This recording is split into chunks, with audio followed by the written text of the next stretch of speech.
Something that's really, really important to me as a drummer is to have good time. So to be tight and on the count.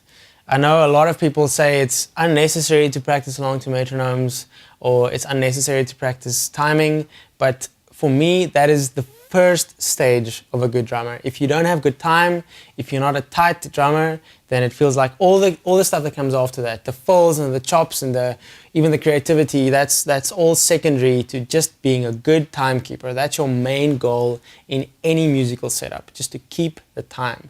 The way that I practiced this in the beginning was not to play along to a metronome, it was to play along to metronome recorded music, which is by far most of the music, well, most of the popular music on the scene today. Stuff like, I played along to Blink-182, Sum 41, Blink-182, Blink-182, Blink-182, pretty much, that's what I played. And most of that music is recorded along to a metronome or a click track, so it is on time.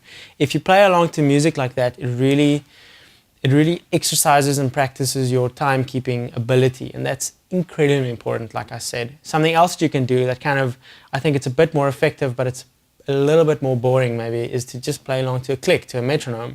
Headphones on your head, steady click, and just to play along to it, to fill inside of this metronome grid. And I think it really helps you to be aware of the fact where the one is, where fills should stop and end, where grooves fit the best. I think it's really, really important, especially with regards to fills. Actually, now that I say that, I think it's important, so important when you play along to a metronome to know when fills end and to keep them tight. Like I've said before, when I played in the beginning, every time I played a fill, I would speed up. That's just the way that my head worked, because I had to play louder and concentrate harder to be able to nail the fills and to keep them on the grid. And because I did that, I forgot about the metronome and I forgot about the time, so I would always speed up. And what really helped me was playing along to music. So I would play along to my favorite songs.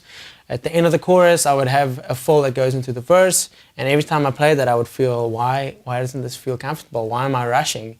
And I had to concentrate on the timing and kind of lock that fill into that grid.